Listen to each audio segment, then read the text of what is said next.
Assalamualaikum warahmatullahi wabarakatuh. Perkenalkan, nama saya Endang Tri Astuti. NIM saya 105170443. Baiklah, di sini saya akan menjawab soal ujian akhir semester dari mata kuliah Tata Kelola Keuangan Pemerintahan dengan dosen pengampu Bapak Z. Haryanto. Baiklah, di sini saya akan menjawab soal UAS yang pertama, yaitu mengenai jelaskan pengertian kerugian negara dan uraikan sekurang-kurangnya 4 hal yang menimbulkan kerugian negara. Menurut Undang-Undang Nomor 1 Tahun 2004 tentang Pemendaharaan Negara dalam Pasal 1 Ayat 22 dan Undang-Undang Nomor 15 Tahun 2006 tentang Badan Pemeriksaan Keuangan Negara dalam Pasal 1 Ayat 15 menyebutkan bahwa kerugian negara atau daerah adalah kekurangan uang, surat berharga, barang yang nyata dan pasti jumlahnya sebagai akibat melawan hukum, baik sengaja maupun lalai. Jadi, kerugian negara adalah suatu tindakan yang dilakukan oleh oknum-oknum yang tidak bertanggung jawab dengan melakukan perbuatan melawan hukum, yaitu salah satu contohnya melakukan tindak pidana korupsi. Hal tersebut sangat merugikan dalam keuangan negara karena untuk memperkaya dirinya sendiri maupun orang lain dengan uang yang tidak semestinya. Yang selanjutnya mengenai 4 perbuatan yang menimbulkan kerugian negara. Yang pertama yaitu korupsi. Korupsi merupakan tindakan yang sangat merugikan keuangan negara karena kegiatan ini merupakan untuk memperkaya dirinya sendiri maupun orang lain dengan uang yang tidak semestinya. Contohnya dalam kasus pengadaan simulator SIM di Korlantas Polri pada tahun 2011. Yang kedua, tentang pencucian uang, yaitu tindakan melawan hukum dengan menyamarkan atau menyembunyikan asal-usul uang tersebut dari kejahatan untuk menghindari pemerintah. Contohnya, uang hasil dari judi untuk menghindari pemerintah, mereka akan membuat usaha untuk menghindari pemerintah dari mana asal-usul uang tersebut. Yang ketiga yaitu mengenai penyalahgunaan wewenang jabatan oleh seseorang, yaitu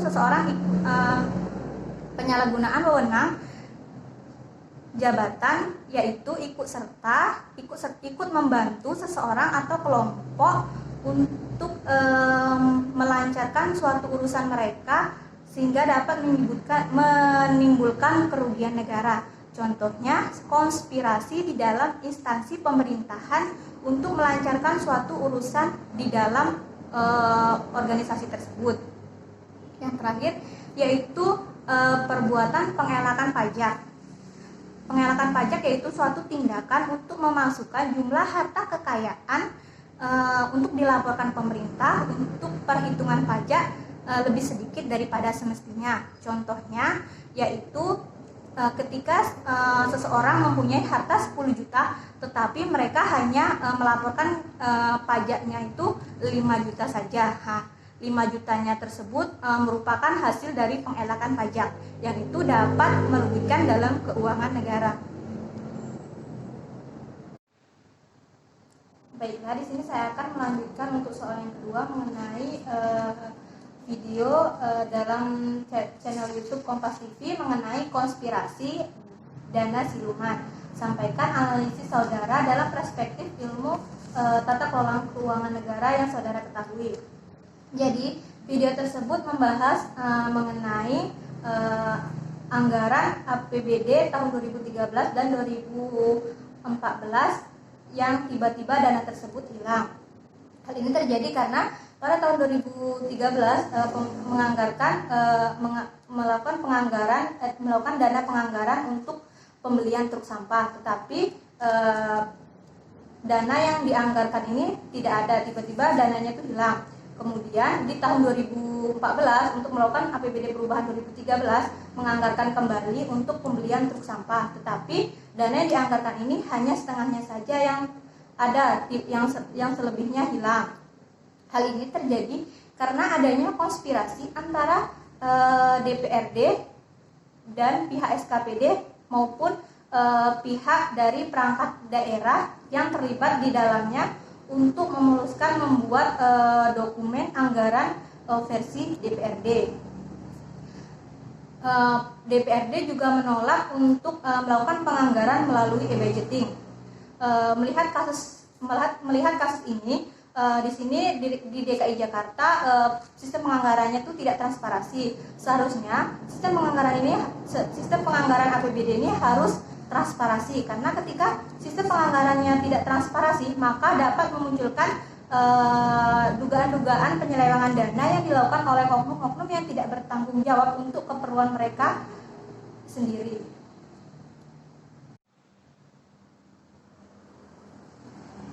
Baiklah, untuk soal yang terakhir yaitu mengenai apakah yang saudara lakukan jika Anda adalah seorang kepala pemerintahan pemegang kekuasaan atas pengelolaan keuangan negara.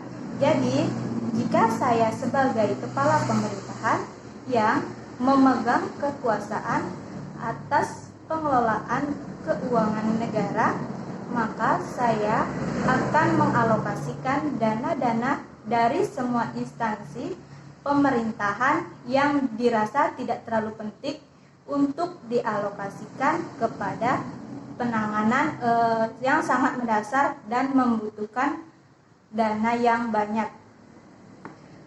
Berikut tindakan yang saya ambil untuk penanganan COVID-19, yaitu yang pertama, mengalihkan dana-dana yang tidak penting dari semua instansi pemerintahan untuk direlokasikan kepada pos-pos penanganan COVID-19. Yang kedua, saya juga akan menganggarkan dana untuk bantuan sosial bagi warga yang sangat terdampak COVID-19, terutama bagi warga yang kurang mampu. Yang ketiga, saya juga akan memberikan bantuan untuk meringankan biaya listrik bagi pelaku UMKM.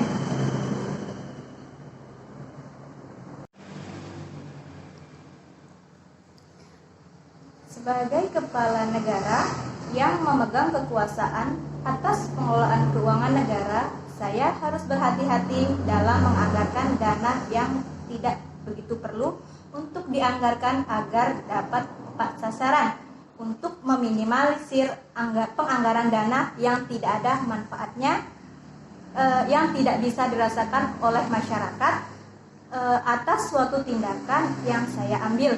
Dalam melaksanakan penganggaran, saya harus memperhatikan asas-asas dalam pengelolaan keuangan negara.